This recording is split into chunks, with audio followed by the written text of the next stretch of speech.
One, two, three, four.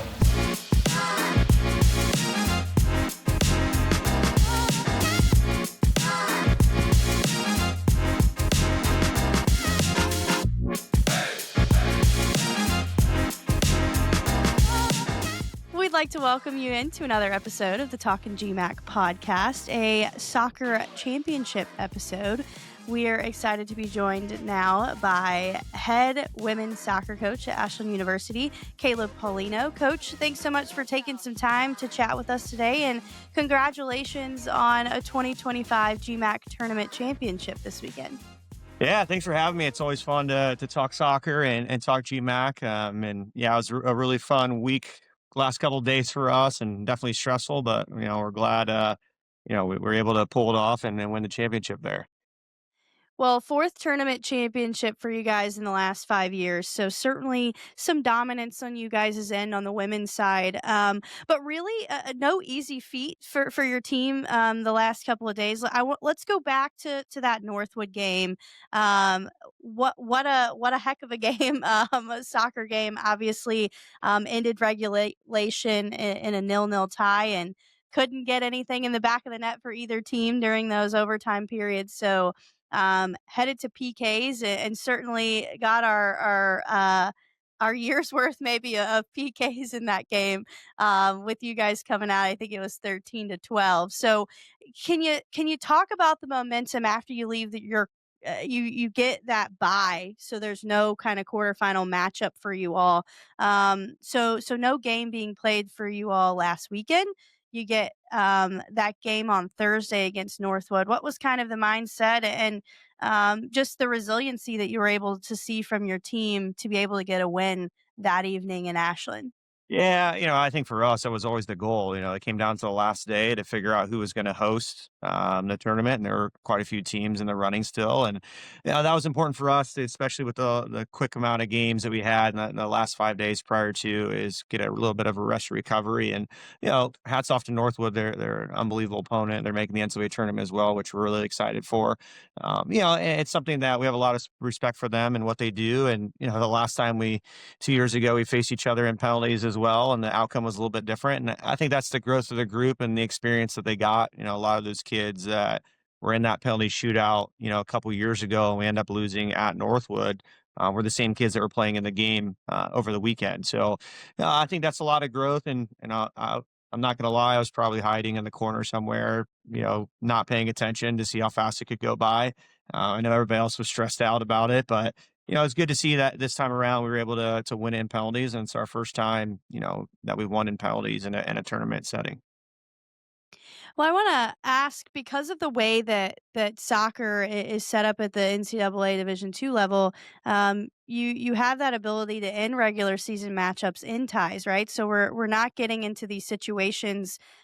This isn't a situation maybe these girls experience on a regular basis because it's not really how the regular season works. So what does that do as you're preparing for tournament games? When do you start bringing PKs back into practice? And was this something that you all were prepared for, knowing that it was a possibility that the game could end on a note like that? Yeah, it's been unique because, this is going to be our third penalty shootout since I've been here. So we were unsuccessful in 2022. We lost to Ferris in the first round. And then in 2023, we went at Northwood and lost. So we've definitely spent more time in the preparation piece, knowing that, maybe we didn't spend as much time as we thought before. And now we're maybe spending too much time on it. I don't know, but it ended up working out. But yeah, probably the week that, after the regular season ended, we started thinking about like who that group's going to be and having conversation with players and making sure that they were comfortable in being in the 10. And, when you have to repeat the order, you never know how that stress and anxiety. I know Addie Turnbull, missed and ended up making the one that put us over top. So, yeah, I think like we just paid more attention to details, starting the process a little bit earlier than years past. And, I thought we had a lot more kids on our roster this year that were wanting to be in that 10. And, we had to make some tough decisions on who was going to take them. Well, you get through that game on Thursday, and you're matched up against the 2 seed in Finley on Saturday. Walk me through what that Friday off day was like for you guys and the preparation for the Oilers on Saturday. You were able to get the win 3-0 on that one, and scored 2 pretty quick goals there at the beginning to kind of put yourselves ahead. Yeah, yeah. For us, we had a lot of kids log a lot of minutes. So, if I were to tell you that we were as productive as normal on Friday, I'd probably be lying to you. But we played a lot of fun games and get the spirits up and just kind of embrace, the opportunity to play Finley. Luckily for us, we'd played them a couple weeks prior to, so we know what we were getting into. We had a chance to watch them play against Cedarville in that game, so our kids are well prepared. And when you play each other multiple times a year, it seems like, you know each other really, really well, and there's no secrets by the time you get to the end of the year. So I thought we started off really well, right? Like, we didn't know what the weather and the environment was going to be like. If there's gusts of wind that we felt, we needed to take advantage off of early, and we did so. And, Danny was able to put a hat trick in the first half. And by that time, by the time we switched fields, we were just trying to manage the game in the second half and make sure we kept a clean sheet. Well, you mentioned Danny Hicks. I think I'd be remiss if I didn't talk about her performance and really what she's given to your program over the last few years. And I know she's not the only one, but she had quite the tournament. Can you talk about her and what she's been able to bring to the success of this team this year and in years past? Yeah, I think you've seen the next step in Danny's progression in our program. She's always had a partner in crime with like a McKinley Mendenhall, and both of them have been scoring goals. And Danny's taken upon herself to really grow as a leader. I think that's been huge after we graduated 14 this past year and had a really young group and partnering up with a freshman in Tessa Belane and kind of showing her the ropes. So, I think she's one of the best players in the country, and she's proven that in the last couple of years and being one of the most outstanding players in the region. And it was great for her because she's drawn a lot of attention, especially in the last few games against teams that are trying to make the tournament. That she was able to step up in a big stage, and we're super pumped that obviously we have her, and we have her for a year, and she's making the most of her senior year, and we're excited to see that. Not to be remiss by really your co-goalkeeper of the year, and Jaya Daniel. She was able to be a huge part of what your squad was able to do, pitching a couple shutouts there in your tournament games. What does she bring to the confidence of your squad moving forward? Yeah, it was a big question mark for us. We've kind of had the same two goalkeepers the last 2 years who both, kind of split time and led the country in goals against average. So it was a big question mark for us, especially, not we had to bring in, essentially two new ones, and we had a senior Sarah Watson on the roster. And I think what she's brought to the table is, she's won a national championship at Division 3. So she's been in these moments. She's been a big time player. She's contributed to national championships, and she understands what it takes for us. And having a kid come in as a grad transfer, and she's only here for a few months, but I think what she's been able to do as far as instill that confidence, especially with the younger group of, yeah, I got us. We talked about right before the penalties, before we went out. I told the group like Jay is going to save two for us. And then we joked afterwards, like I didn't think it was going to be the 14th shooter that she would save the second. But we did talk about it. So I just think for us, like, an unbelievable impact that she's made in a position that we've been really good at the last 2 years and have been spoiled with having two really good goalkeepers. And she's kind of filled that hole for us for sure. Well, those 2 certainly among, a lot of other, girls on the squad that you mentioned, Addie Turnbull and some others who are all conference first team honorees. So certainly a lot of, confidence on this team, hopefully moving forward. And selection show last night, you knew you were gonna be there. You just didn't maybe know quite where you might fall. And so you end up with a 3 seed, which means you'll be traveling to McKendree in Lebanon, Illinois to play Drury, who is quite the familiar opponent for you guys in the postseason. Talk about last night and just being able to celebrate another postseason berth with this team and how you're preparing for that game on Friday. Yeah, I think for us, we don't take for granted these opportunities. Because we talk about this all the time with the group. Like what we do here doesn't happen everywhere, and I think you have to enjoy it and celebrate the successes of a program, but also not be satisfied. And I think that was one thing. In 2023, when we made the Sweet 16, that was the only year that we didn't win the conference championship, and that group was kind of unsettled with the way it ended. And I thought it motivate them, but I think now with this group, Yeah, they're as confident as ever. I think we're playing some of our best at the end of the year, which is great. I think for us, like we just am starting to put the game plan together. Like yesterday and this morning was just travel arrangements and trying to figure out how you're going to get there, where you're staying, and what the schedule is going to be. But we plan on leaving tomorrow morning. Train halfway near your guys' area in Indianapolis, and then I have to get settled into the hotel and then get ready for some more preparation. But I just think like today I'll be worried about us figuring out things that we can get better at, get back into the competition side of things, and then quickly turn around, get packed, and get on the bus. You talk about a lot of those logistics. I think that may be some of the biggest difference in a postseason run because the routine changes, right? They're used to making the trips to their fellow GMAC opponents and maybe even some of your non-conference opponents that you play maybe on a more regular basis. But that's what sometimes makes the postseason potentially difficult as a coach. How does the experience that this team has in the postseason and the schedule that you've been able to build, how much does that help you as a coach, them as players, settle into what is going to happen this week, maybe outside of what happens between the lines? Yeah, I think that's the greatest challenge is, especially for a younger group, we have a group of, upperclassmen that have been there before and they've kind of settled them in and understanding like what's important, what are things that you got to prioritize on the road and what things that we need to start working on as a group.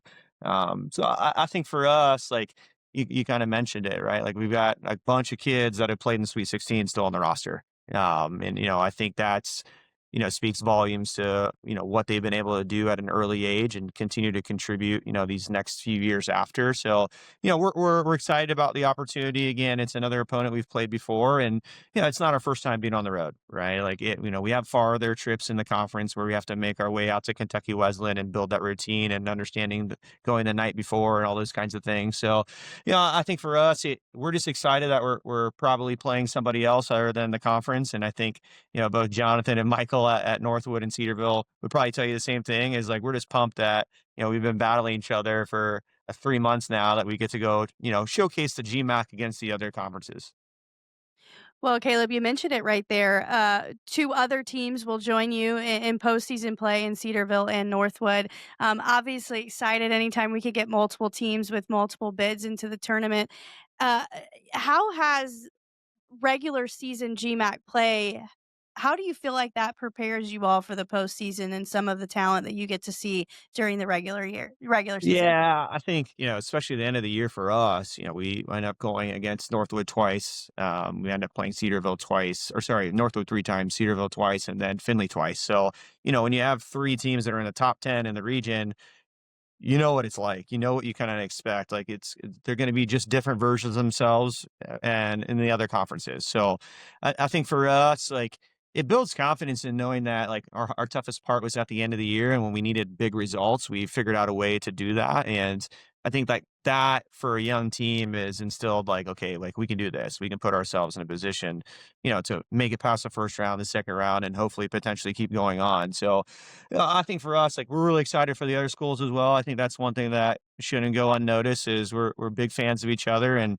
we're all texting each other back and forth like, "Hey, I think you're in. Like, here's where I think you're going to go." And just the excitement to showcase what we have here in the GMAC as far as you know to having 3 teams in the tournament. It doesn't happen very often. So the fact that we have it shows that the growth of the conference itself in women's soccer.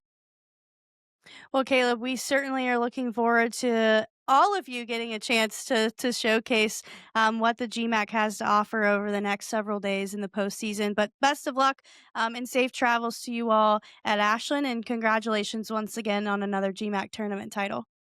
Thank you so much. We are joined now by Griffin Cook, a grad student from Tiffin University and recently crowned this past weekend as 2025 GMAC tournament champs. Griffin, thanks so much for taking some time and welcome to Talkin G-MAC. Yeah, thanks for having me. I'm happy to be here. Well, congratulations on another GMAC tournament title for Tiffin. I want to talk a little bit about what happened this weekend. You guys obviously won the regular season and got the opportunity to host the GMAC tournament, which means that you got a bye. So you had a little Mhm. bit of time maybe to recover before that quarterfinal matchup with your rival in Finley. So let's talk about that game on Thursday and getting through that to find yourselves in another GMAC tournament title game. Yeah, I think we were fortunate to get that bye early on. I mean, it was a long season, came down to the wire, only winning by 1 point over Cedarville.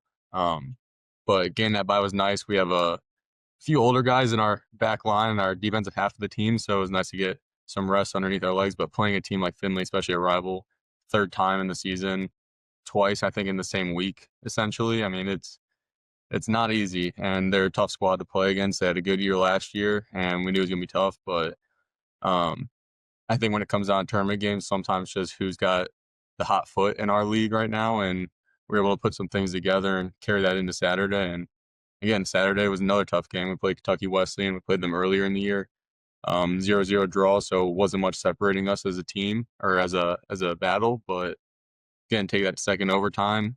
Sometimes ball bounces the right way, and luckily bounced in our favor. Well, yeah, I think you get through Finley and you are faced with Kentucky Wesleyan, who had a little bit of experience from being in this position last year, and it really goes down all the way to that second overtime period. I think that's different for those who are listening. Maybe don't realize that that's not your rules in the regular season, right? So in the regular Right. season, you can end some of those games in draws if that's what happens. But obviously, we need a winner when it comes to a tournament play. So, Mhm. how or if all do you guys talk about the potential for those overtime and those golden goal opportunities and maybe PKs? I know you didn't get there, but that was looming if no one found the Yeah. back of the net in that second overtime. Do you guys practice that? Do you talk about that? How did you prepare for the possibility of what you ended up seeing in that championship game as far as overtime period is concerned? Yeah, you definitely talk about it a little bit. And throughout the week leading up to it, whether it's going to practice, we take a bunch of penalty shots and you go through the whole team. You're not just selective. You're not just taking a select few. You're kind of going through everyone because you never know what's going to happen. Someone picks up an injury and they're supposed to be one of your takers. Then what do you got to do? You got to pivot to the next person. So it's a lot of that. It's a lot of kind of different scenarios. It's almost like you don't want to talk that it's going to go to overtime. You don't want to talk about how it's going to go to penalty kicks because in your mind, you're going to handle it in the first 90 minutes. You're going to take care of it in regular time. But yeah, I mean, you practice these scenarios where you're down a goal and you're pushing to force an overtime, or you're up a goal and you're just trying to maintain your lead. And what is it like if you're tied and 5 minutes left? Do you push for it? Do you kind of stay a little more reserved? And going into that overtime, we were talking, it's a matter of who can kind of make the less mistakes and who can kind of get that fortunate bounce, whether it is the right bounce of a header or just a mistimed shot, or whatever it is, just some little bit of luck. But it's one of those weird things where you don't want to go over the top offensive because you don't want to leave yourself vulnerable, but you also don't want to sit too back to where you're not trying to go for that win. So it's a tough balance, and I think we were fortunate to get those two late goals and or I guess a late goal in regular time, and we had carried that momentum into overtime. So sometimes just how it works. Well, you all able to extend your postseason. You knew you were going to have your name called last night during the selection show, but maybe not always sure exactly where you're going to fall and who your opponent's going to be. So we know that you all garnered that sixth seed and will be playing Lincoln in Missouri.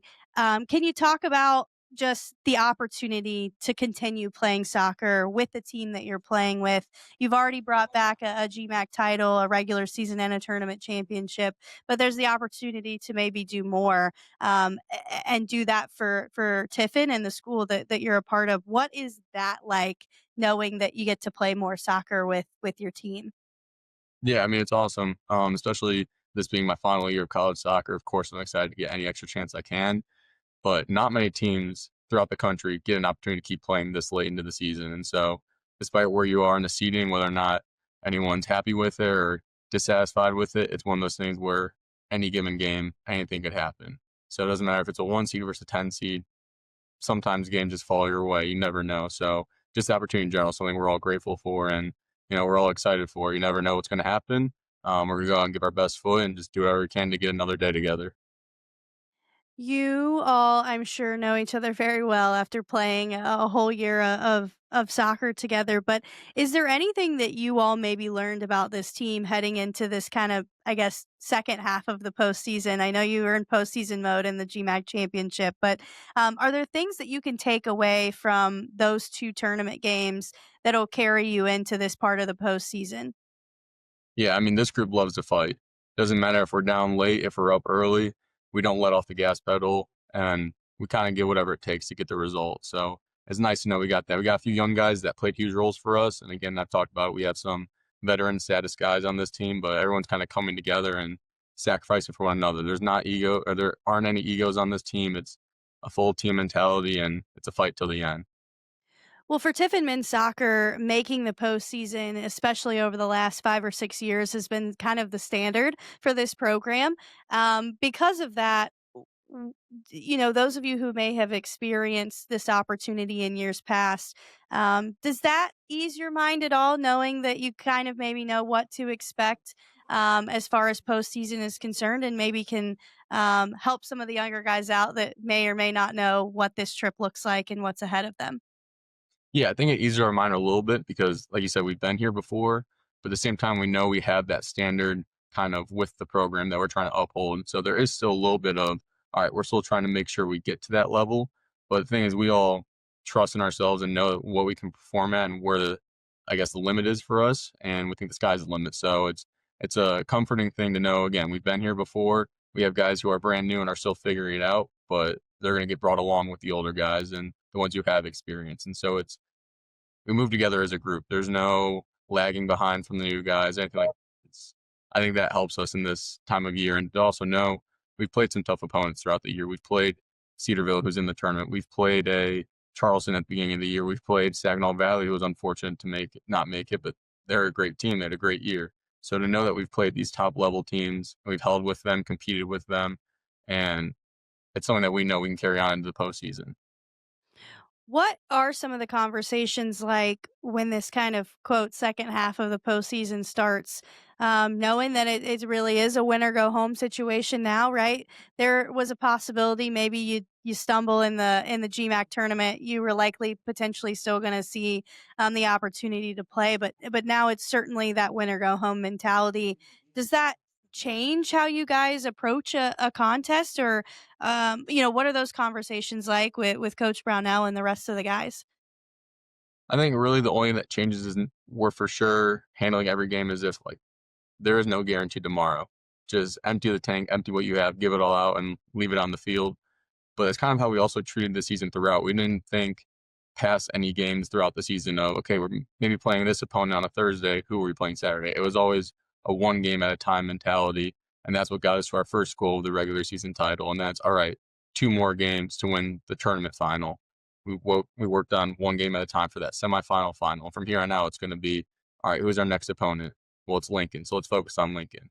Don't worry about what's coming next because you can't handle that. Let's just focus on what's in front of us. And I think this is what we're going to carry into it right now. Well, I know it's been maybe just a little over 12 hours since you guys found out who your opponent was, but what, if anything, do you know about Lincoln, and how are you guys preparing for that game? Yeah, I'm fortunate enough to know a few other players that are in the conference who have played against Lincoln, but I think what we know just by looking at what their body of work is that they like to score a lot of goals. They're a dangerous team. They have a lot of good results, and so I know I mentioned this early on. It's any given game day, anything could happen. And I know we've had a good defensive year so far, so it's going to be an interesting battle. But either way, I think we're all excited for it. It's just another opportunity, one more game that's guaranteed, and we're gonna make sure we do everything we can to get a second one and a third one and move on from there. Well, it's interesting that you asked. I did want to kind of ask about the defense. I think it's something that you all have kind of hung your hat on this year. I think in any sport, a lot of times people will tell you that defense leads to offense and things like that. How has the defensive effort from this Dragon squad helped produce wins for you all over the year? Yeah, I think anytime you can hold teams to little to no shots on goal or shots in general, you're always going to give your team a fighting chance, even if you're not having a great offensive day. But I think one thing that's special about our team is the defense does start with our front line. So it's not just our defensive starters, it's not just our goalies, it's not just anything else. It starts with our forwards, then our midfield, then our defense. Everybody is working to keep the ball out of the back of our net, and that's always going to give us a chance late in the games. And we've had a few come late in the end of the game, and I think that's a testimony to how our team defends as a unit. They always just keep us there, give us a chance, and all you need is a chance. You never know what's going to happen. It certainly can sometimes be a game of inches, as we saw in the GMAC tournament championship game. Well, Griffin, we certainly appreciate your time today. Of course, best of luck in the next few days as you guys make that trip and of course, take on Lincoln. You mentioned Cedarville men also making a postseason run, so we're hopeful that you guys can avoid each other for as long as possible and we keep some GMAC teams winning. But we certainly appreciate your time this afternoon and congratulations once again on a GMAC title. Yeah, thank you again for having me on. I really enjoyed it.